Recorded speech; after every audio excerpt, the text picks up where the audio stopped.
So I'm going to just start recording. Yeah, so Lucy was on a training like recently, relatively recently. Yeah, she might appear. Okay, so yeah, what I want to do this week is I'll be drawing from the second sequence that we use with the therapeutic yoga sequences. Okay, I thought it'd be just quite good to start off with something sort of fairly solid and kind of Bodhi yoga. So Surya Darshini would have done this sequence, as it were, in person quite a few years back. And but this is going to be an abbreviated version. So it's going to be, I'm going to basically, what I was thinking about today was I'd like to do poses to begin with that are not standing on the feet just because of the camera angle and everything. So it's going to be within the frame of the camera. That's part of the reasoning, but it's kind of more floor-based. It's a bit quieter, a little bit quieter. We don't come up on the feet. That's not to say that we're never going to do that. We will. Hi, Lucy. Hi. Can't really see you there. Okay, hope you're well. That's all right. So what I'm gonna do is put everybody into silence, if that's okay. How do you do that? I'll mute myself. Okay. No. That's it. Great. Okay, good. So if there's any problems, please, I don't know, either say something or wave your arms. Okay, so we're going to move back onto our space. We're going to move back onto our backs with a strap at hand. Okay, so we're going to move back onto your yoga mat. I'm just going to switch the camera over to this slightly better one. Okay, that's great.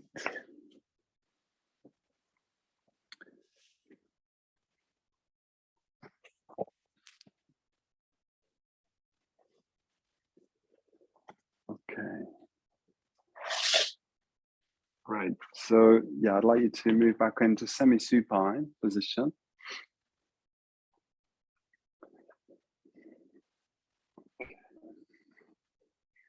And place your hands onto the front of the hips. You can feel the pelvic, as it were, the iliac crest in the palms of the hands. Allow the fingers to relax. Allow the feet to be separate and soft, lengthening the toes. And taking a moment to tune in with the whole body experience, which is the whole of your body.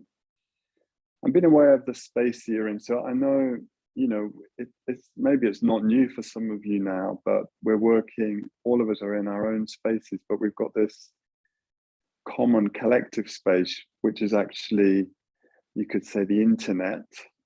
It's that kind of cyber collective space. But I'd like you to be aware of the space that you're in. The room, maybe the level of lighting. It's perfectly fine if you're in a darker room. So if you need to check any visual cues, hopefully you can just look out and see what's happening if my words aren't making sense. Connecting with your breath. Again, we're going to work with the breath as it comes. Actually, with these therapeutic sequences, there is a breath that we work with, but I'm going to keep it simpler this week, and we'll just do a free breath. But we'll come on to this breath called the Mula Bandha inhale, which is a slightly changed breath. But I'd like you to just breathe freely. And getting a sense of your mood this evening. Tuning in with yourself, and also being aware that your experience is one of change, and it's a dynamic process.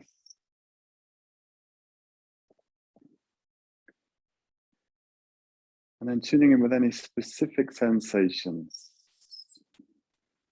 You know, what calls your attention? Most obviously, maybe it's an area of physical tension in the body.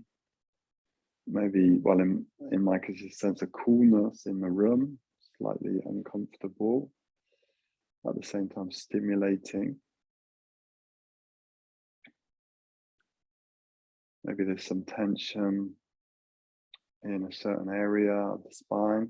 So today we're going to focus in on the lower spine, lumbar spine, pelvis, and you could say the upper legs. Okay. So to begin, I'd like to float your knees to your hands. We did this last week, I'm sure. So Apanasana. So as you inhale, you float the knees away from you. And as you exhale, float the knees towards you. And we'll do this a few times, partly to connect with movement, connect with the breath, connect the body and the movement and the breath together. But also as a way of to soften and mobilize the lower spine. Apanasana.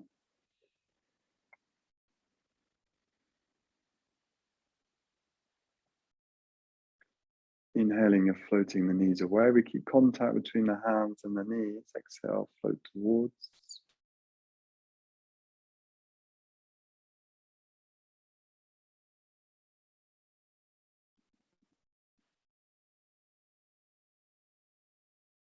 Inhaling, floating away. Exhaling, floating towards. The next inhale, dropping the feet to the floor and interlace your fingers behind one of your legs, just below the knee area, so behind the thigh. And as you inhale now, we're going to straighten the leg towards this, towards the vertical. Exhale, fold back in. This is a simple preparation for Padangusthasana. Supta Padangusthasana. Inhale, extending the leg. Exhale, folding. Again, moving with the breath, from the breath.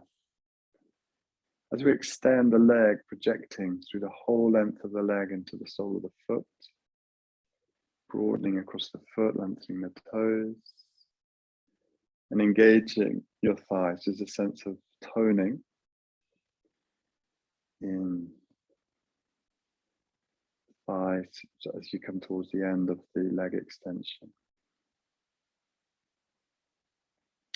And release down, letting that foot drop to the floor, bending up the other leg, interlacing the fingers around the back of the leg at your own pace. Okay, so inhale, extend, exhale, fold. And noticing any difference between the two sides of the body in terms of sensations, in terms of flexibility, sensations of stretch, resistance. So we can feel quite different, one side to the other side. Quite a big difference even sometimes. So taking that into account in your awareness. Moving towards a straightening leg, so it's not, there's no obligation to completely have a straight leg. We're moving towards a straight leg. So we're releasing around the neck, the backs of the shoulders, shoulder blades on the floor. And then releasing this foot down. I'd like you to take hold of your belt, your strap now. Taking, I'm sure you've done this so many times.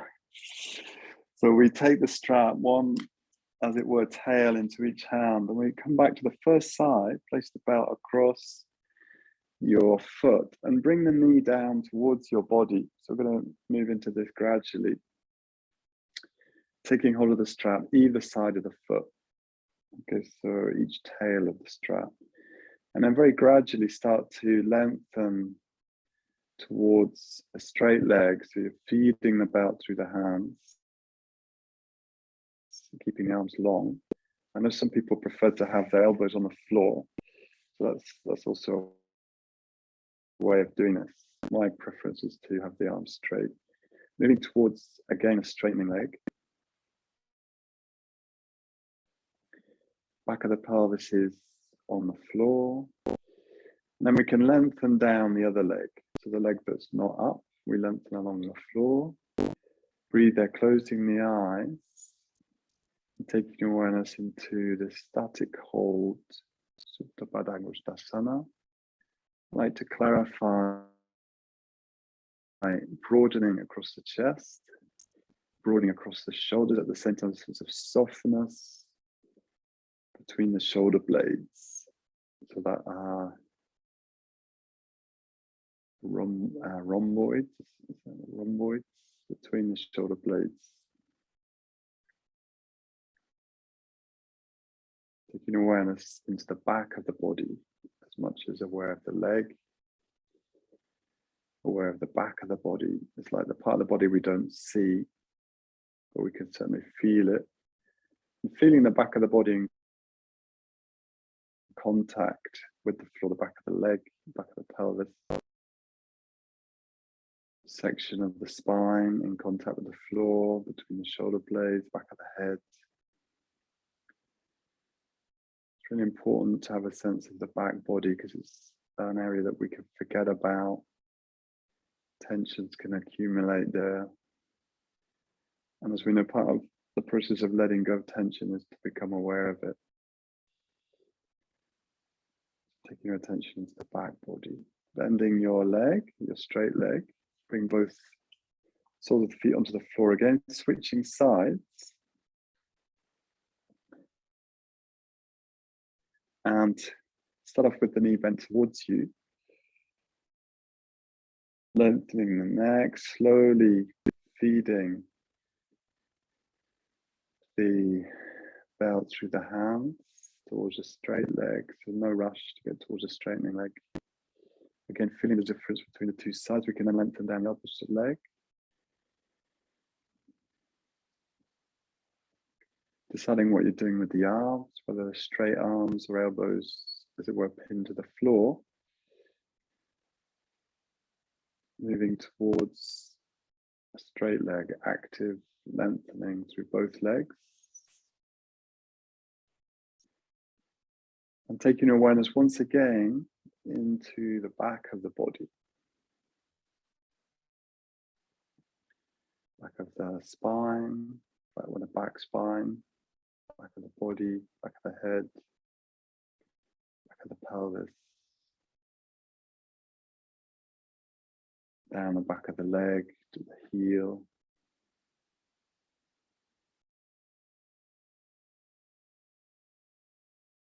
Projecting through both feet. And feeling this pose, static hold, Supta Padangusthasana. Being here for a moment, slightly active with the legs.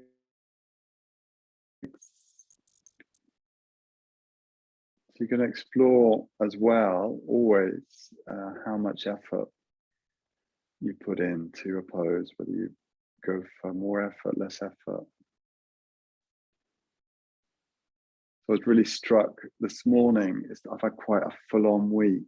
And I came across this phrase. How does it go now? It was a Banksy phrase. Something like, we need to learn, when we're tired, we need to learn how to rest, not to quit. I thought that was a really interesting statement, learning how to rest, not to quit when we're tired. Okay.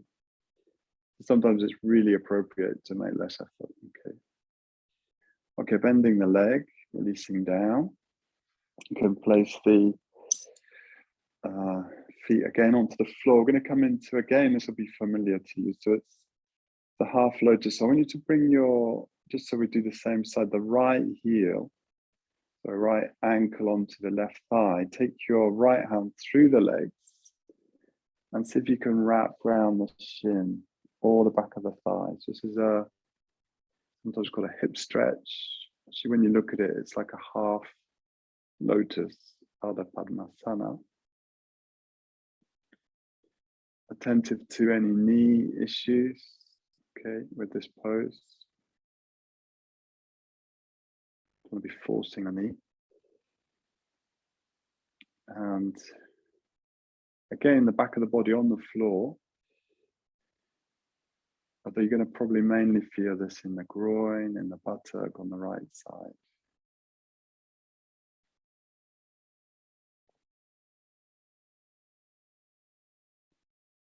Breathing this. So the intention here is to create space in the hip with the idea that to support the strengthening and releasing of the lower back, we work the pelvic area. That's the basic logic there.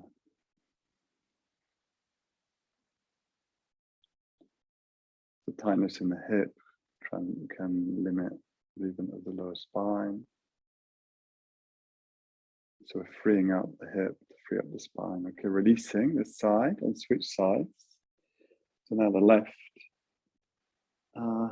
ankle is placed onto the right thigh.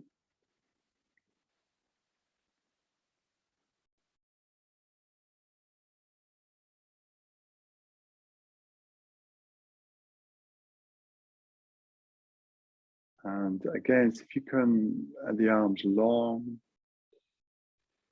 shoulders down, back of the head on the floor, tailbone releasing down as well, back of the pelvis on the floor, sacrum.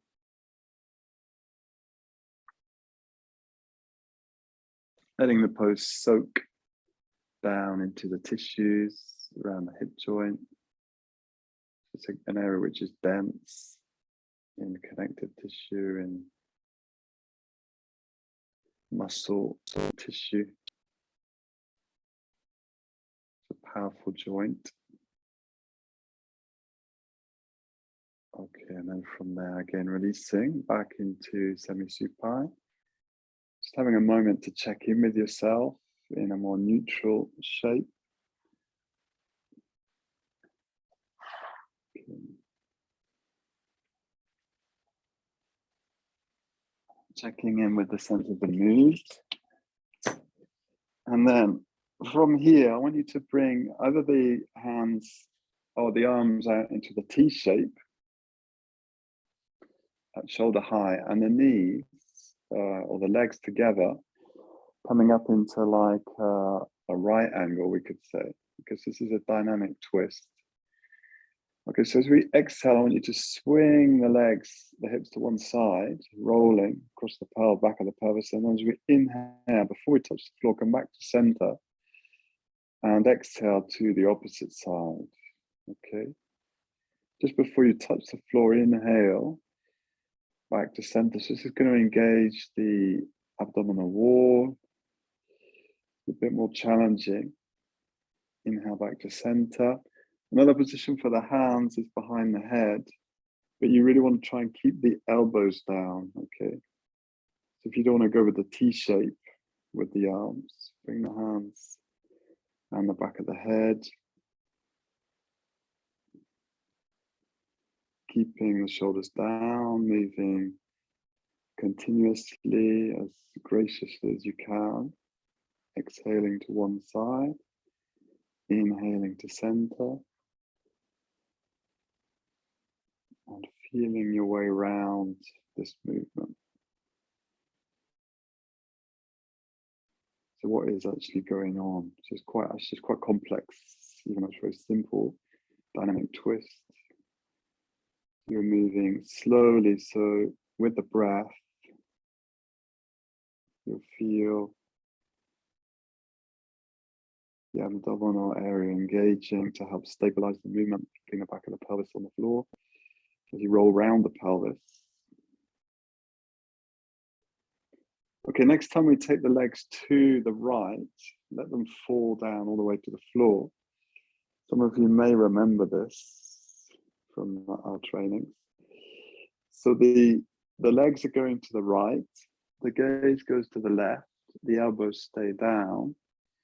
And then what we do is we lengthen through the top leg, which is the left leg, keeping the thighs in line. As you inhale, as you exhale, you bend the legs back together, as it were. Left leg bends in line with the right leg. Inhale, extend the left leg, keeping the thighs parallel. So if you want wondering what I'm doing, just check the visual check there. So it's quite intense on the left buttock, left outer thigh. Inhale, extending. Exhale, folding.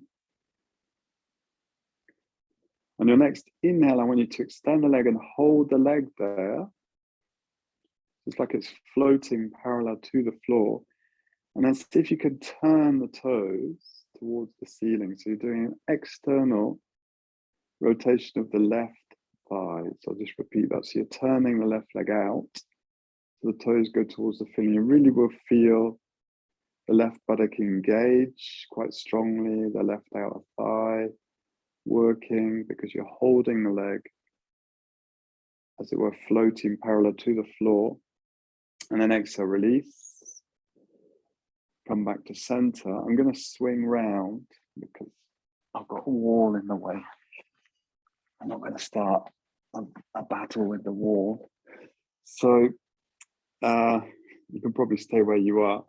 You take your legs now to the left side. Okay. So I'm taking them towards the camera. So now my right leg is uppermost. I want to keep the gaze slightly to the right, the elbows down. And as I inhale, extend the right leg so the thighs parallel and the leg parallel to the floor, floating parallel to the floor. So I'm looking away from the legs. Once maybe you want to just look to see what your legs are doing the first time, but then you work more from that kind of proprioceptive awareness, so feeling the movement, knowing that the thighs are lined up more or less. And you will feel this quite intense on the right buttock, the hip rotators. Personally, I found this really beneficial for my personal testament there, really beneficial for releasing tension around the hips, the buttocks, the lower back.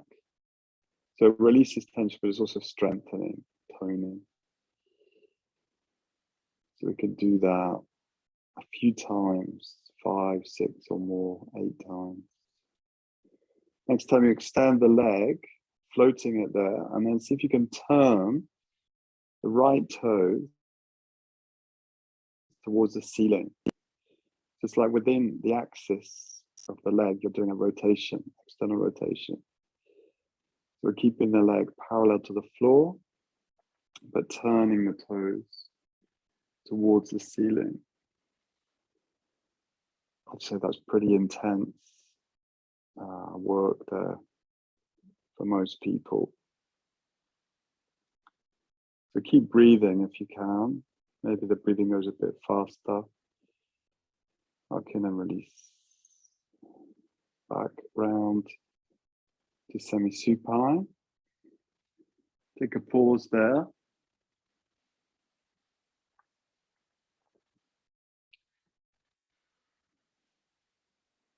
And breathe.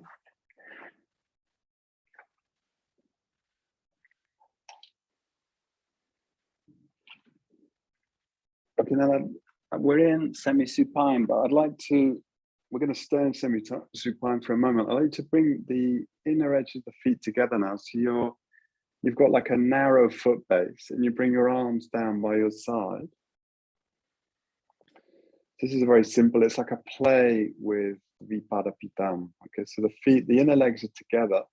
As we inhale, we lift the pelvis, lift the arms into the bridge shape.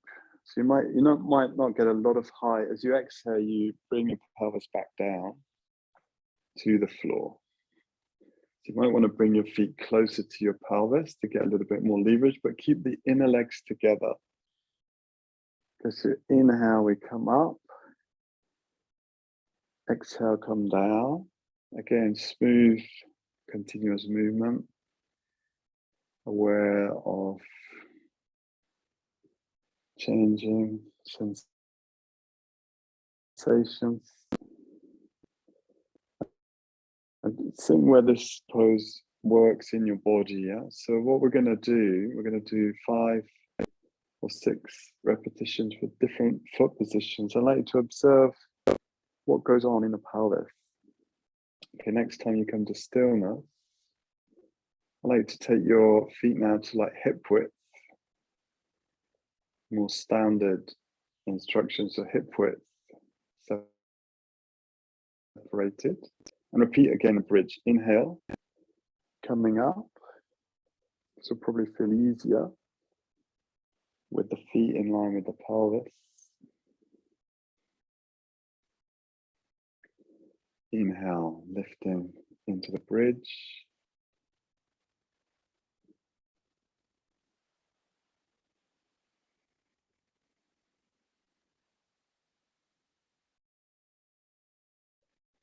Repeating a few times.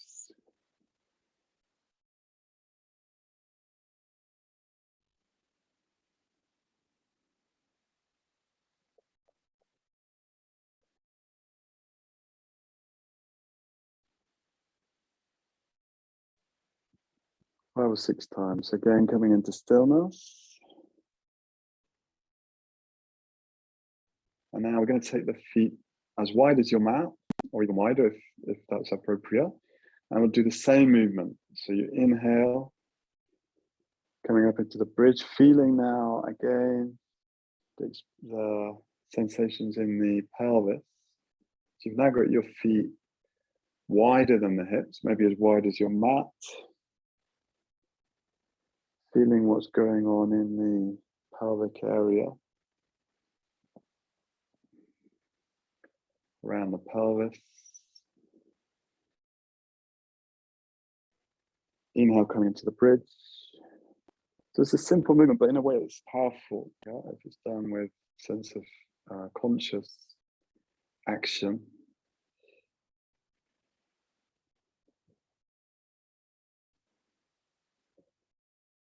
And then coming again back into stillness. We'll just do one more time. So see if you can take the feet even wider. Okay, so it might get a little bit awkward, but as wide as they'll go. Okay, so again, coming into the sequence, keeping the neck soft.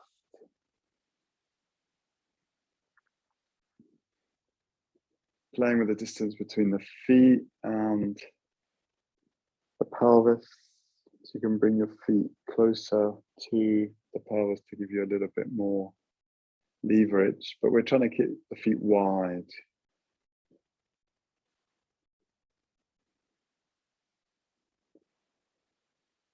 Exhaling down. We'll do 2 more cycles. Inhaling up.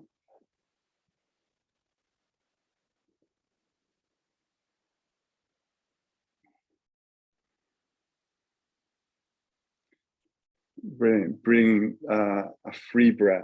So you're breathing freely. And then once again, releasing down to the floor. Bring your legs back towards a more perhaps comfortable hip width distance.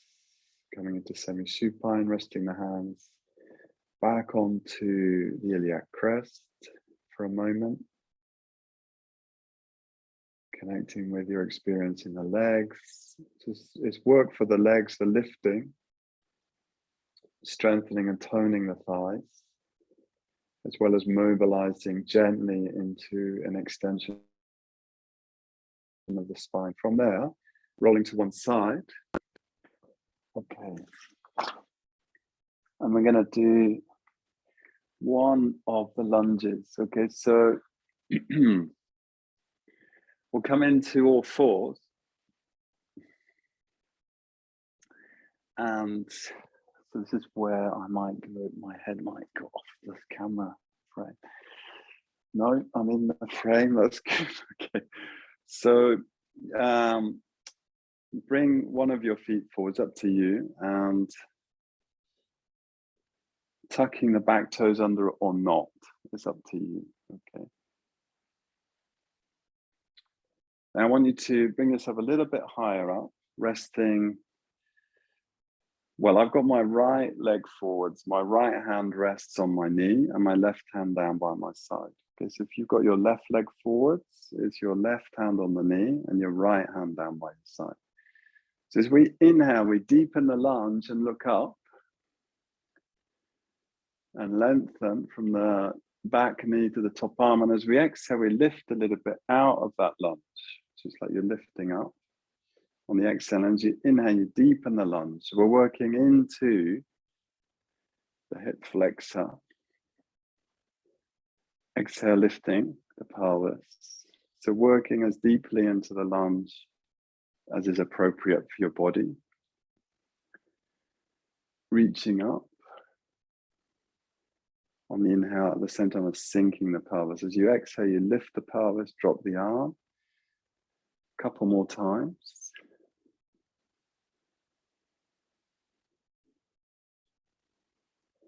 As you breathe in, you can really feel the stretch from the back knee and take the top arm slightly back. So you're exaggerating slightly the extension of the spine. One more time. Coming into the low lunge. And then releasing forwards into all fours. Hands and knees. All fours pose. Bring your other foot forward. Come up into the low lunge position, tucking the back toes under. One other detail would be useful, obviously, is if your back knee, I'm on a tile floor here. I have got 2 mats, but I'm just going to protect the back knee a little bit, okay? So my right hand is down by my side. As I inhale, I'm reaching up at the same time as bringing the pelvis forwards and down. As I exhale, lift the pelvis, lift the body up, dropping the arm, inhale, reaching forwards and back, slightly exaggerating this extension through the spine, and on the exhale, releasing down.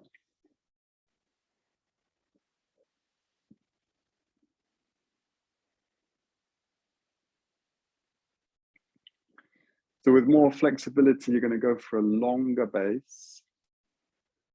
And if you're more, as it were, cautious or less flexible, you go for a shorter base. So this is actually, again, it's a powerful movement for the pelvis, working through the hip flexors, working into the psoas, which is a deeper hip flexor muscle, which runs off the lower back through the hip, down towards the knee. It's a muscle which is often implicated in low back pain or stress, is the psoas.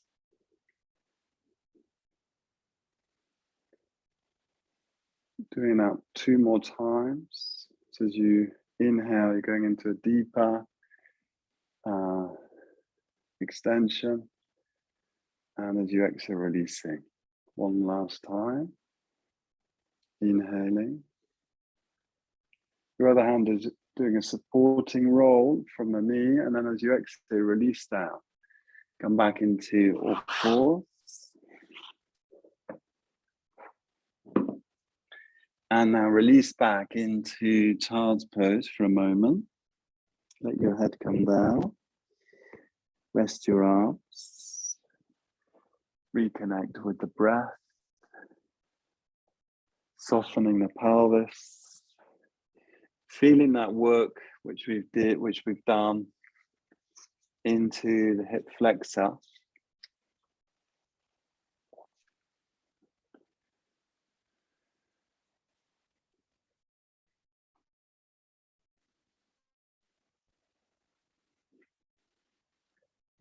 And then from all fours, from child's pose coming into all fours, and then coming down onto the belly. So we looked at this a lot last week. Okay, so we're gonna look at this again, the Shalabhasana, really useful pose in terms of strengthening the lower back and mobilizing the lower back. So the setup is to bring the hands close into your body, underneath the elbows, I would say slightly forwards of the elbows. So your thumbs can even be like tucked underneath your body, lengthening through the fingers. And I suggest you separate the feet a little bit. So we're going to do the alternate leg, Shalabhasana. So as we inhale, we lift one leg, lift the gaze, lengthen through the body. As we exhale, we release down. Foot comes down, head comes down. And repeat on the opposite side. So we now switch to the opposite side, lengthening through the front of the body, lifting the leg, lifting the gaze. And we'll alternate between both sides a few times, at least 5 or 6 times on each side. So you're inhaling, coming up, lengthening, quite conscious again, engaging the muscles as you come up, quite consciously. To get the lift, the elbows stay tucked in, lifting the body through the paravertebrals, through the leg. Inhaling.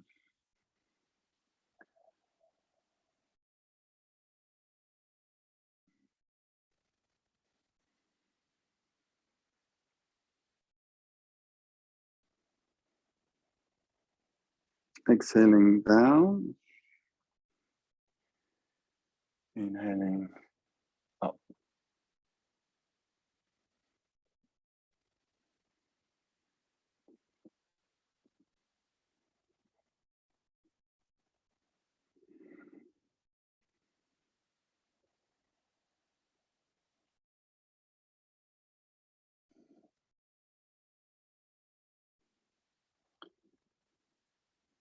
And doing one last cycle. Elbows tucked in on each side.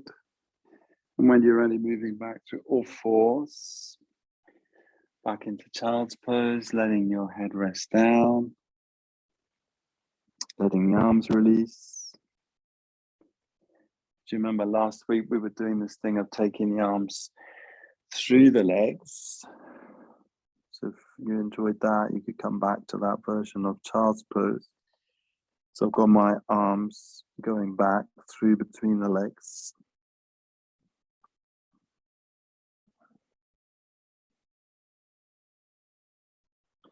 Checking that you're releasing in the neck. Feeling this like gentle warmth that we're generating. It was a relatively quiet practice, but it is active, it is toning, it is strengthening. And then inhaling, sweeping the arms forwards into all fours, exhaling down. Come back to that position. Slightly different version. I want you to keep your feet together. So again, alternating, but this time going to intensify. So as you lift one leg, you extend the opposite leg forwards, so the opposite arm forwards, and reaching forwards, looking forwards. As you exhale, bring the hand back, the foot back to the center line, and then switch to the opposite side. So the one leg goes back, the opposite arm comes forward, turning the hand towards the center line. Exhale. Just like you're reaching out from your center to one hand, turning the hand into the center line and reaching back with the foot, also lifting the leg, alternating between the two sides. It's almost like a swimming-like gesture. Inhaling, releasing forward, checking that you're lengthening the neck and the gaze. So the gaze forwards, but also down. So we're not just throwing the head back or anything like that. So lengthening through the neck, spine. Next time we come to the open position, I like to hold that for a few breaths. So one hand forwards, one leg back, lifting. Breathing now, hold the position. A bit more intense. And then release. And lift and hold on the opposite side. Reach back through the leg, reach forwards through the arm, gaze long and down. Hold the position, not holding the breath. Breathe out and release. Coming into all fours. And once again, taking a child's pose, maybe arms between the legs, maybe just releasing your arms to the floor, whatever you want to do there. Reconnecting with the breath.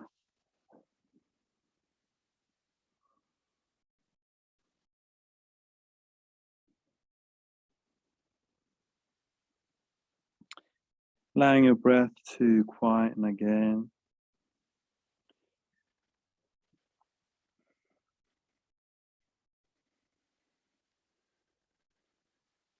Connecting again with a sense of warmth through the body there.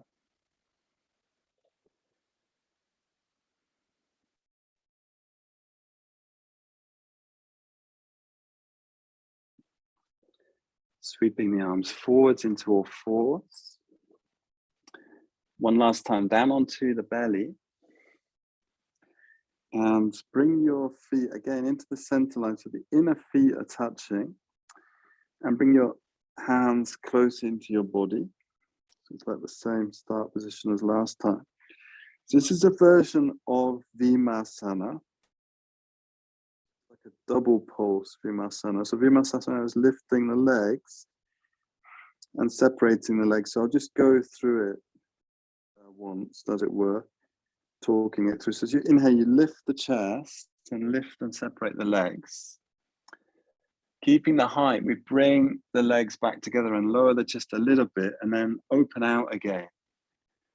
Lifting the legs, lifting the chest, and then exhale all the way back to the floor.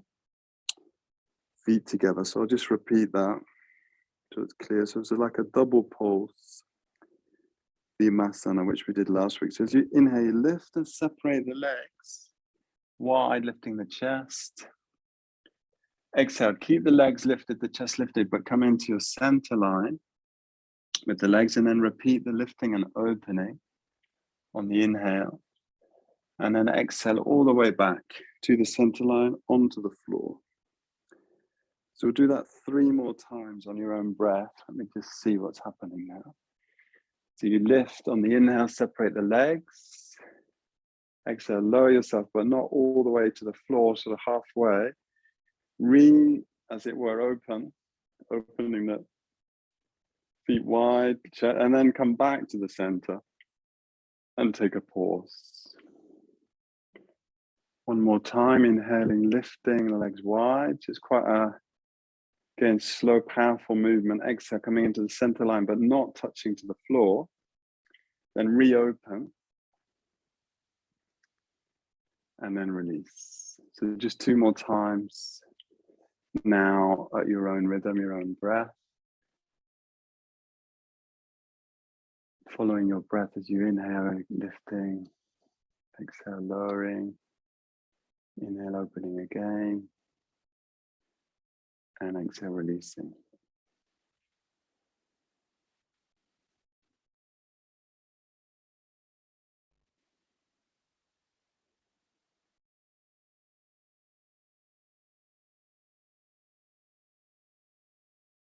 And when you've finished that second cycle at your own rhythm, inhaling and coming into all fours. And then I just want you to sit back onto your feet for a moment and sweep your legs forward. So we're going to come back onto our backs. And soles of the feet onto the ground, back into semi-supine. Do a little bit more work on the front of the body and the hip flexor. Okay. So the first movement here is to interlace the fingers and place them on the top of your right shin. We'll all do the same side. So your right shin, the hands on the right shin, your thigh coming down towards your body. And then as you inhale, you take your left leg up to the vertical and just hold it there for a moment. This could be described as a leg raise. So as we exhale, we lower the leg down towards the floor. And as we inhale, we take the leg back up to the vertical. Staying on that same side, exhale, lowering the left leg, just hovering off the floor. Inhaling back up to the vertical. If that's too intense, you can bend the leg in on the exhale and inhale, extend towards the vertical. Okay, so lifting with a straight leg and lowering with a straight leg is too intense. Bend the leg in on the exhale. Otherwise, dropping the leg on the exhale, almost to the floor. Inhale back to the vertical. So it's a simple leg raise, which can be softened if it's too intense on the hip joint or the lower back. By bending the knee on the exhale in, a bit like we did at the beginning of the session, and extending on the inhale. So you could play with those two versions of the leg raise. One is considerably softer than the other. Moving with the breath. Okay, next time we exhale, bringing the left leg in towards the body, switch the hands across to the left leg. And we'll do the same with the right leg. So start off with extending the leg on the right on the in-breath. Exhale, folding the leg in. So this is a bit softer. Inhale, extend. Exhale, fold in. Inhale, extend. Exhale, fold in. You can explore as well, as it were, the angle of the projection of the leg. Closer to the floor is more intense. More towards the vertical is easier. Exhale, folding. And once you've got a feel for that extension on the lifting on the inhale, you need to exhale, lower the leg close to the floor, keeping the leg straight. Inhale to the vertical, exhale, parallel to the floor. Inhale to the vertical. So in a sense, we're going to swing the leg again as gracefully as our breath allows. Swinging it down towards the floor on the exhale, up towards the vertical on the inhale.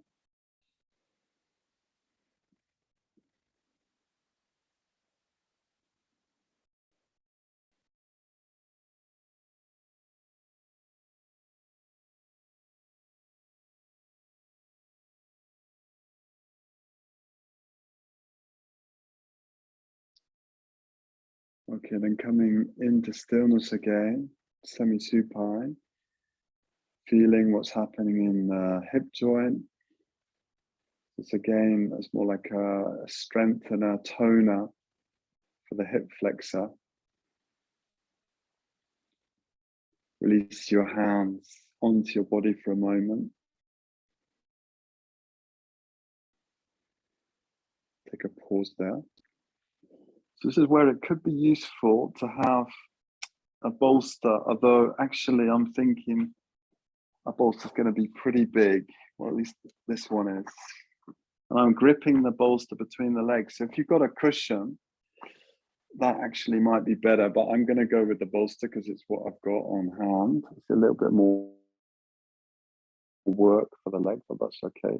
So I'm just keeping the inner legs gently engaged there towards the support, which could be a cushion. And then I'm going to interlace the hands around the back of the head. So I'm pretty sure we did a version of this last week. So just gently picking yourself up and looking through the legs on the exhale. We're not pulling up, it's more like a pickup. And as we inhale, we relax back down towards the floor. So like curling down through the center line, the back of the pelvis stays on the floor, obviously engaging the front of the body here. And yeah, depending the size of the cushion, You're going to feel the legs working more or less, but keeping the inner legs together, moving towards each other, active. Being careful not to pull up, okay? So we're keeping sense of the neck soft and long, even though we're coming through a flexion there of the upper body. Repeating this 8 or 10 times, you may notice that really working through the front of the body.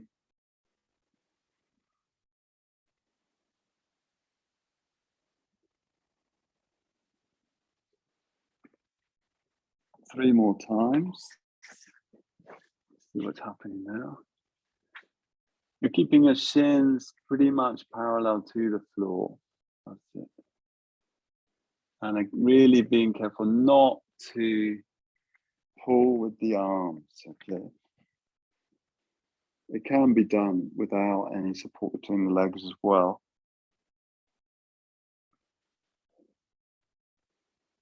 And then come back into stillness. Soles of the feet to the floor. Pause there, release the arms. Releasing the sides of the neck.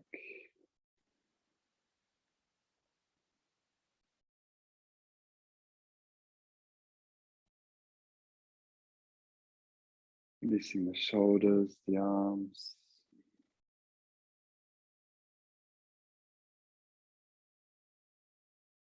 Okay, and from there rolling to one side. This is where, yeah, a more, as it were, standard bolster will be helpful, possibly, or some sort of padding. Okay, so we're going to come into some passive poses now. So I want us to prop, I mean, for me, not everybody needs to do this, but I'm propping myself up, propping my forearms up onto the bolster, because you can also do this Bhujangasana, where you bring your forearms to the floor, but for me there's not a lot happening there, but that might be sufficient for you. Okay, so you bring your, you could call this the Sphinx Pose. So I'm separating my feet, broadening the front of the pelvis. I'm grounding the forearms, the elbows slightly forward of the shoulders, and then I'm gently lifting the chest away from the floor. So if you want some more height underneath your forearms, that's fine, go for it. Personally, I find that a bit more satisfying in terms of extending the spine, but that might be a bit too much for some people. And I'm not going into the full, straight arm stretch, which is more intense, which is also an option. So I'm propping myself up on the forearms, and I'm gently lengthening from the pubic bone through the front of the body, as it were, to the throat, lifting there's a sense of even drawing like the image comes to mind here of the cobra. Well, it's called the cobra, but the cobra does this thing of slightly tucking its head back before it strikes, or when it's looking up. The sense of drawing the chin back, lifting the crown, just like you're coming up through your spine to Bhujangasana, Cobra Pose. But it's a sense of also quiet, as it were, being propped through the forearms, whether on the floor, on the bolster. So we're opening the front aspect of the vertebra for vertebra. We're opening the front anterior face, compressing the posterior face. So for most people, this is a really useful pose. Okay, there's going to be a few exceptions where this just really aggravates the lower back. So being attentive to what's happening in your own back. And do come lower if being higher is not helpful. Bring your forearms to the floor. I'm keeping the legs slightly active, although you can do this with more passive legs. The sense of just gently pressing the pubic bone down through to the top of the foot towards the floor. Very, very gentle, not strong. There's a sort of sense of engagement of the pubic bone towards the floor as I lengthen through the front of the body. Connecting with the breath.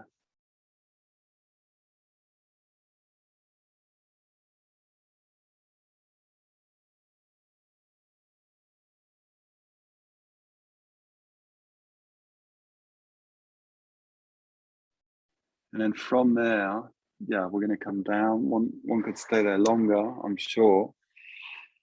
Come down. And then all fours. And come into a seated position. So we're going to come into what's called the box shape. So I know this is a bit of a favorite of Sadhita's actually. You never know, you might end up doing this again at some point with him. So your shins, I'm crossing my shins about mid-shin. And then I'm bringing the shins forward. So it's called box because you're trying, or square, because you're trying to square the shins with the edge of the mat. Okay. So you're not tucking the heels back. You'll be familiar with this, I'm sure. Okay. And then the buttock flesh we move back. So there's a sense of moving towards the front edge of the sitting bones. And we project up through the arms.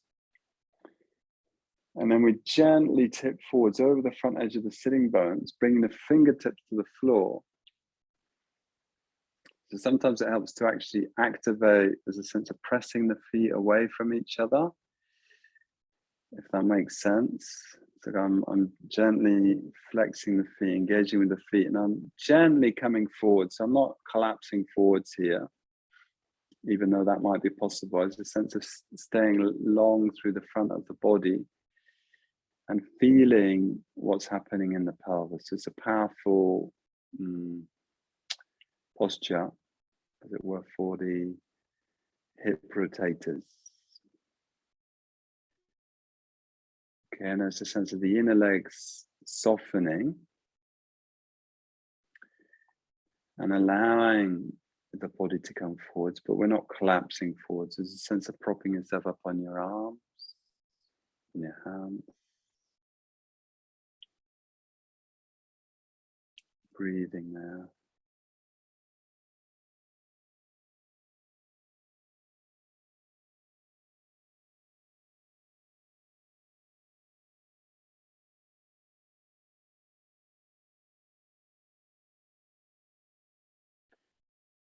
And then see if you can walk your hands a little bit more forwards. A wee bit more forwards, as they say in Scotland. A little bit more forwards. And then restacking your spine. So you're walking your hands back towards you. So you're aware of one shin is forwards, the other shin is back. So switch the shin. So the other shin, the other leg now is on the inside, the other leg is forwards.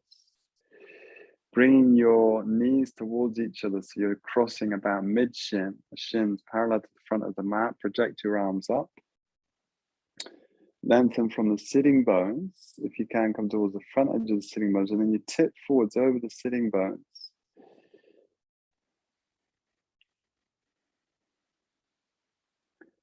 And keeping a sense of the front of the body long. So we're not rounding into a full flexion, which maybe we could even play with lifting a little bit higher here, lifting through the front, as it were, through the front of the hips, crawling across the front of the body. But at the same time, there's a sense of forward movement over the sitting bones.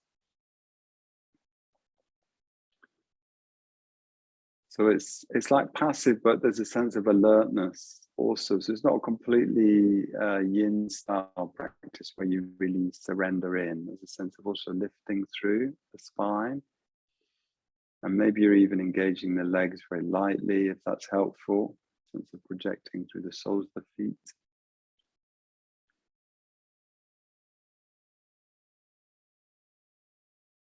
So we're keeping a sense of slight action through the body. Yeah, it's quiet.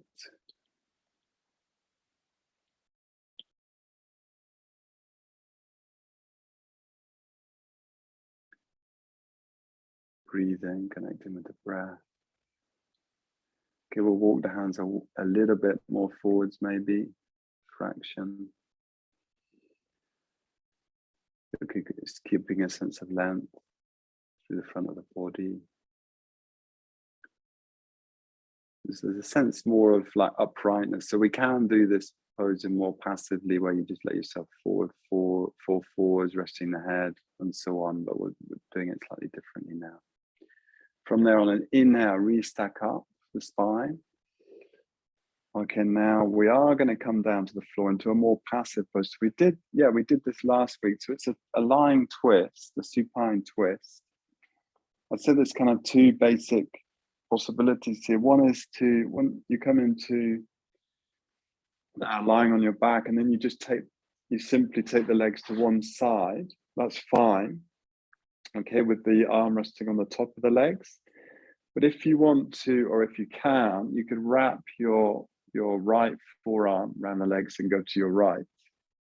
It's a slightly more intensified twist. But I do want it to be quiet and to be passive, so there's no struggling happening in this pose. Okay, so once you've set yourself up, see if you can completely release with the shoulders down, coming back into the body, aware of the specific sensations.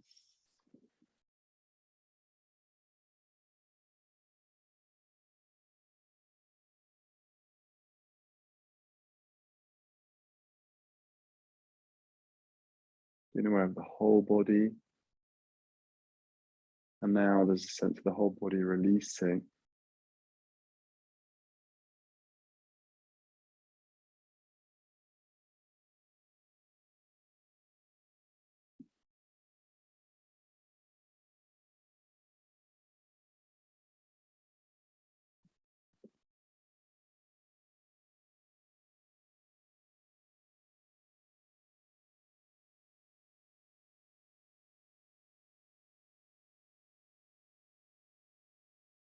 Being aware of your experience as one of change, of flux.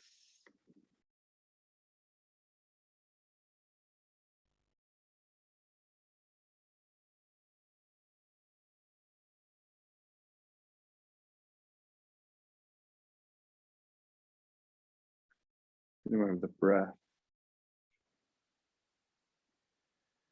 And in these last moments, we're going to do a little bit of practice around what we call the heart center. So it's not literally the heart, as in the beating heart, or sense of the poetic heart, to the heart.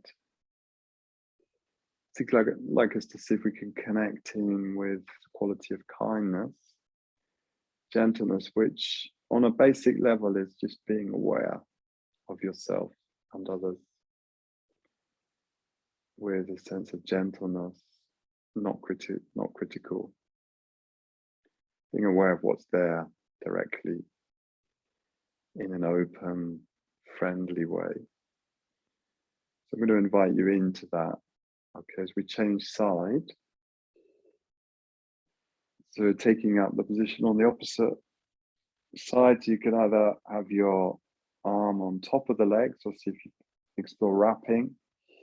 What's important with the supine twist is the shoulders stay down, releasing the back of the body. And again, tuning in with a sense of the heart. So on a basic level, that's the emotions. Even maybe feeling a sense of the heart center, somewhere maybe in the chest or in the belly, the solar plexus.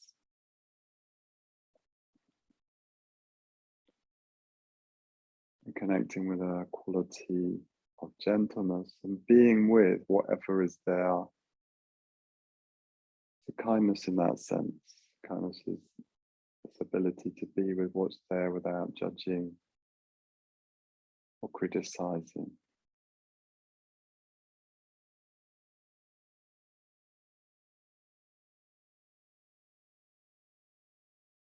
Also in this last pose here, practicing letting go, softening.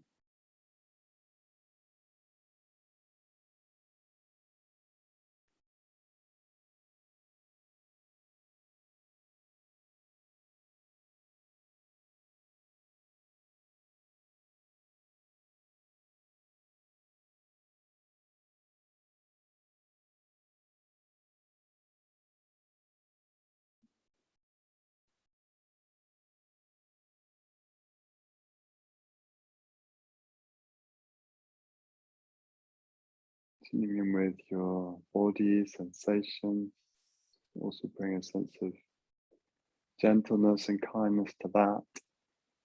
Just whatever's happening, okay, so you might be feeling fine, which is great. You might be feeling uncomfortable or unpleasant, or have some disagreeable experience going on. So if you can also be with that gently. Again, releasing back around. So as we did last week, I'm going to get us to come into a little bit of sitting practice before we lie down, if that's all right with everybody. So I'd like you just to get a little bit more layers up, layer of, as in clothing, just so don't get cooled down, which is not going to help. And so I was fortunate on Monday, I think it was, I've been going to some meetings and led by a session by Tejanando, some people might know. And he was working with the body and the heart. And I'd like to share a little bit of that, something I found helpful. So it's like working with this quality of kindness or metta. So bringing your body into a seated position. If you're really tired, it's completely fine to set yourself up in Shavasana. Okay, we're going to be here just for a few minutes, sort of 10 minutes or so sitting.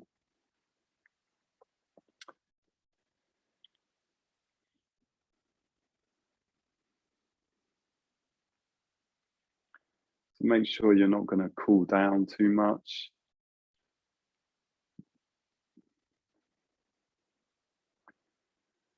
And then looking for a sense of verticality, sense of a vertical spine, grounded through your seat cushions, through the floor. And really bringing yourself into your own physical experience. We're closing the eyes. It's probably best. So we're orientating our attention inwards to our own bodies, and feeling the effect of that yoga sequence on the body. So gently strengthening, mobilizing, focusing on the lower back.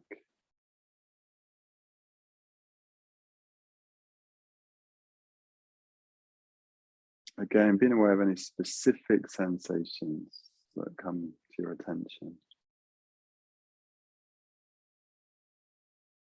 Maybe there's one part of your body which is speaking to you.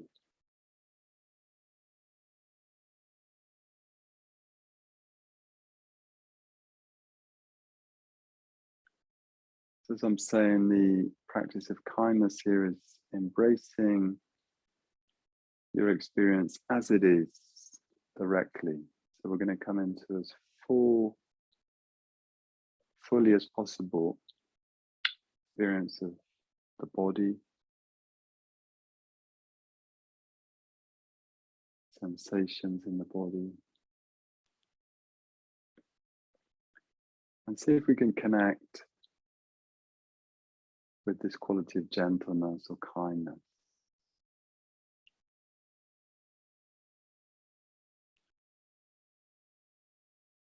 And what I like to do is to come back into this theme of the back of the body, to really take your awareness into the back sections of the body, so the back of the head, the back of the neck, the back of the heart, that space between the shoulders, the back of the spine, as it were, the whole lower back, back of the pelvis, sacrum.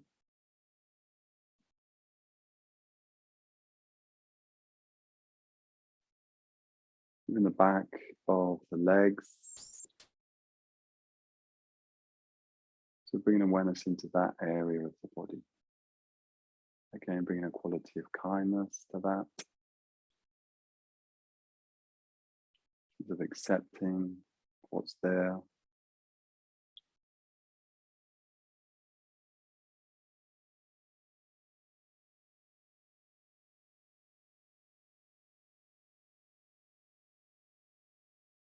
And then bringing to mind this phrase, so supposedly attributed to Banksy.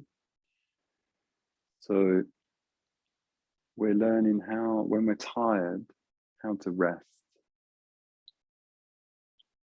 So I'd like to invite you to rest into, as it were, lean into the back of your body, if that makes sense. A sense of leaning into the back of your body, a sense of being cradled, supported by the back of your body. The back of your body being cradled and supported in kindness. And you're allowing yourself to rest back into that, rest back into the quality of kindness, sense of softening, releasing the back of the body.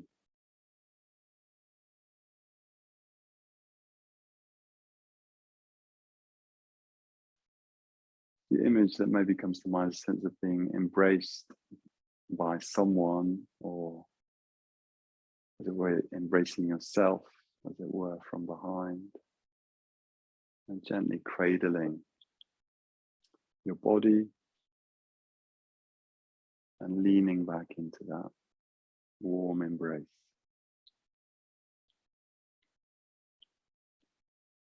So when we're tired, learning how to rest rather than quit.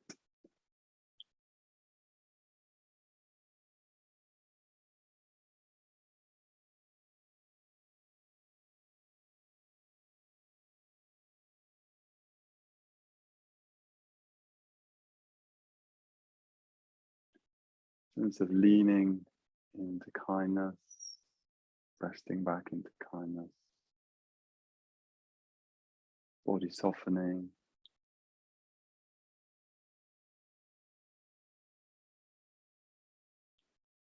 At the same time, being aware of any agitation or unpleasantness in your experience. See if you can be with that gently.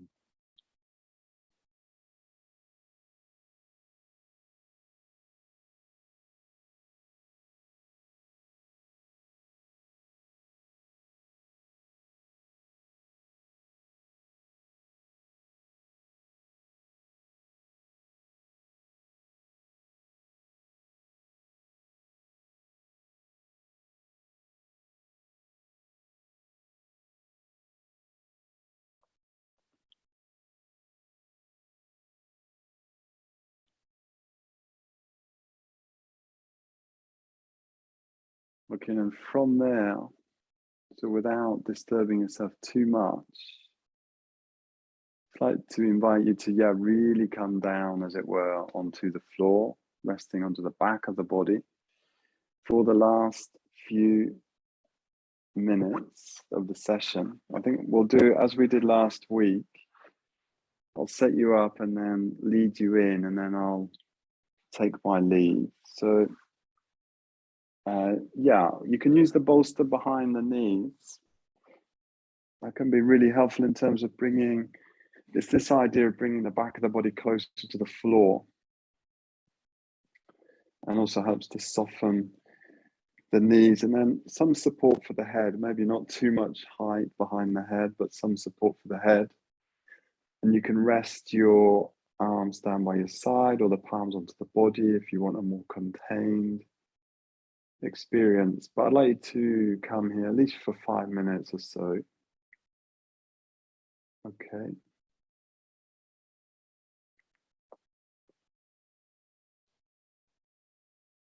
Remembering there's 3 adjustments you can make. So one is to gently lengthen the lower spine. The second is to broaden the thoracic spine, and the third is to lengthen the neck spine.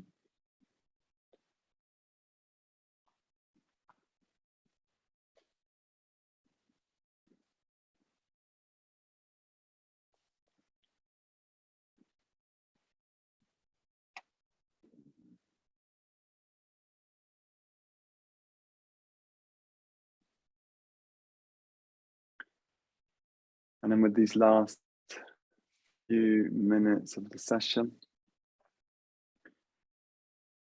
sense of feeling the whole body again, opening into the whole body, relaxing or letting go.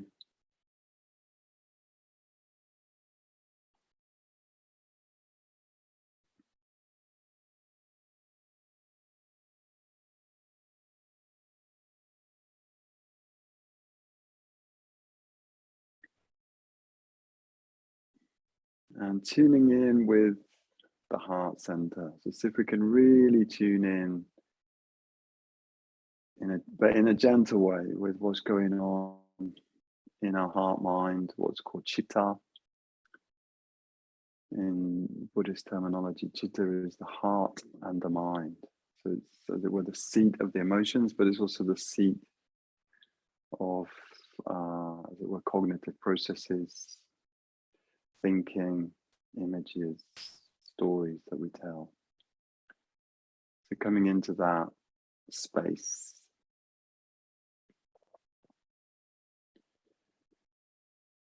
You can explore that with the last few moments. So it may not be, as it were, situated like literally in your heart center. Probably more somewhere between the head and the heart, in the sense of where that Chitta is. But see if you can explore what's going on in the heart mind. Becoming aware.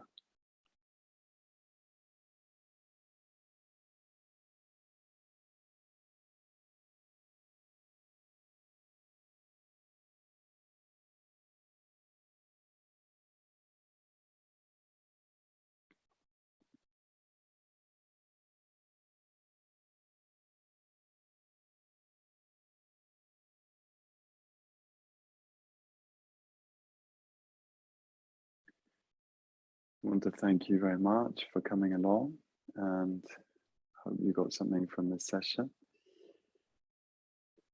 And I'm going to leave you there. So I suggest you just rest back in, at least for a few more minutes before you move on to your next thing. No rush. Hopefully you've not got too much to do with the rest of your evening. So take it easy, and we'll see each other in the next period of time. Next week, Sadhata is going to be leading the session. Thank you and good night.